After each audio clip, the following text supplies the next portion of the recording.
Doctor గారు, ఈరోజు మన ప్రేక్షకులందరి కోసం మీరు యోగాలో దేని గురించి మాట్లాడబోతున్నారండి? జబ్బు ఒకరికి బాధ పక్కోళ్ళకి. ఆ జబ్బు పేరేంటో తెలుసా? గొరక. పెట్టేవాళ్ళకి బాధ ఉండదు కానీ బాధ అంతా పక్కోళ్ళకి. ఆ గొరకను తగ్గించడానికి 2 రకాల ప్రాణాయామాలు, ఒక ఆసనం. కాస్త చేసినప్పుడు ఈ గొంతు భాగం నుంచి శ్వాసక్రియ వరకు కొంచెం గాలి బాగా వెళ్ళి త్వరగా గొరక తగ్గటానికి ఉపయోగపడతాయి కాబట్టి అవి చూపిస్తున్నాం. ధనురాసనం. ఇది బోర్లా పడుకుని బాణం వలె మన శరీరాన్ని వంచే ప్రక్రియ. 2 చేతి వేళ్లతో 2 కాళ్ళ గుత్తి భాగాలను అట్లా పట్టుకుని కాళ్ళను వెనక్కి తన్నుతాం.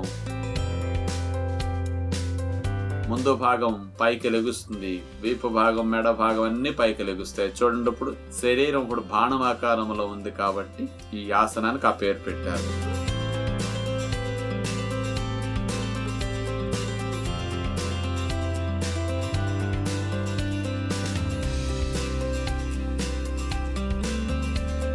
ఆ తర్వాత భ్రమరి ప్రాణాయామం. తేనెటీగలు ఎలా శబ్దం చేస్తుంటాయో మనము కూడా ఈ ప్రాణాయామం ద్వారా ఆ రకమైన శబ్దాన్ని వచ్చేటట్లు చేస్తాం అన్నమాట.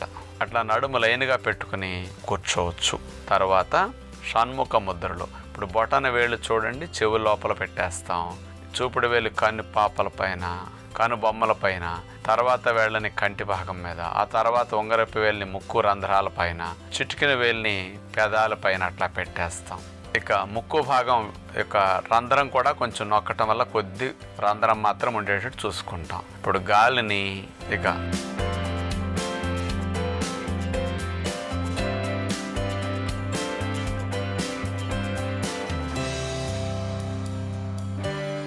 అట్లా గాలిని పూర్తిగా అయ్యే వరకు తేనెటీగ శబ్దం వల్లే భ్రమరి ప్రాణాయామాన్ని మనం ఇలా చేస్తాం. దీనివల్ల మానసిక ఒత్తిడి చాలా బాగా తగ్గుతుందన్నమాట.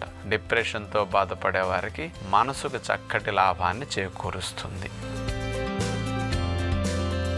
ఇప్పుడు ఉజ్జయిని ప్రాణాయామం. నడుము లైన్గా పెట్టి కూర్చుంటాం. దీర్ఘంగా గాలిని తీసుకుని గాలి మొత్తాన్ని నిదానంగా ఒక నిమిషం సేపు సుమారుగా అట్లా వదులుతూ ఉండాలి. కంప్లీట్గా గాలి వదలటం పూర్తయిన తర్వాత మళ్ళీ దీర్ఘంగా 2 ముక్కు రంధ్రాల ద్వారా గాలిని ఛాతీ నిండుగా పీల్చుకోవాల్సి. ఇట్లా 5-10 సార్లు 15 సార్లు చేయగలిగితే మెదడుకు చాలా మంచిదన్నమాట. మెదడుని చల్లబరచడానికి ఇది చాలా బాగా ఉపయోగపడుతుంది ఈ ఉజ్జయిని ప్రాణాయామం.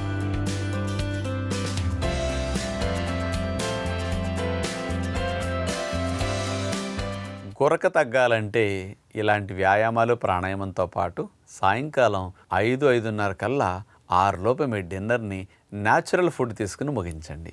పొడికినే లోపు ఆహారం గనక పొట్టలు అరిగిపోయి పొట్ట ఖాళీ అయితే ఊపిరితిత్తులు విశాలంగా ఉండి ఎక్కువ గాలిని తీసుకుంటాయి కాబట్టి ఫ్రీగా గాలి వెళ్ళి మీకు గొరక శబ్దం రాదనమాట.